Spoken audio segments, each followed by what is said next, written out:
I think the title of this episode is missing something. There we go. So after we finally regrouped after finding Kento, we needed to look for Rowan. We all knew it wasn't going to be easy, probably because we had no idea where to look. Not to mention we were all thinking on an empty stomach. It didn't help that Sai suggested we go camping either. It's good for the mind and soul. So we were sitting around the fire for a while talking about where Rowan might be. Who's up for s'mores? Except for Sai. Sure, what he said was off topic, but I was getting hungry.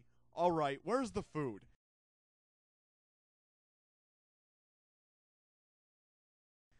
After Sai stared blankly at us for a while, we realized that in his excitement about camping, he forgot the food. So we all had to decide on who would go to the nearest 7-Eleven and pick something up.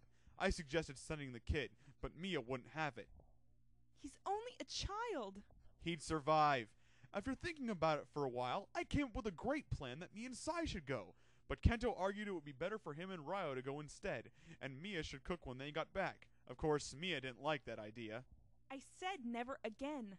I don't know who made her queen bee, but she eventually chose me and Sai to go to the store. Too bad by the time she made that decision, Ryo and Kento were already about a mile down the road. Thanks for backing me up, Sai. I'm sorry, what's going on? So I was stuck waiting with Sai, Mia, and the kid, while Ryo and Kento got to have all the fun in the cereal aisle at the store.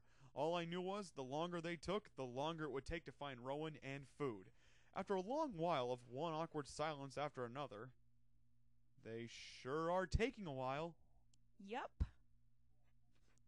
We decided to go after them, but by the time we got to the city, Kento said that Ryo had gotten so hungry that he jumped into a giant ball of spaghetti. He couldn't have spoken any sooner, because then we saw the whole thing floating up in the atmosphere. Staring at it just made me even more hungry. So while Ryo got to have all the fun, eating his heart out no doubt, we just had to sit there and wait. Hey, where's Ryo? Are you serious? I don't know how he did it or what took him so long, but he eventually found Rowan, and surprise, surprise, the giant ball of spaghetti was gone. I knew he was hungry, but man, that was a lot of food to eat by yourself. So we regrouped and patted Ryo on the back for doing a good job. But by this time, I was about to fall over. You see that look? That's from lack of food. Sure, I was glad we found Rowan, but a guy's gotta eat. After about 2 hours of discussion and 3 bribes of pet fish, we finally convinced Sai to ditch the idea of finishing the camping trip, and in a group vote, decided to go to Denny's for dinner. Ryo wasn't going to eat because he was still recovering from eating all that pasta. Hey, are you okay? Yeah, of course. I don't go down that easy. Yeah. So Rowan decided to carry him, and we were on our way. Look, it's Rowan!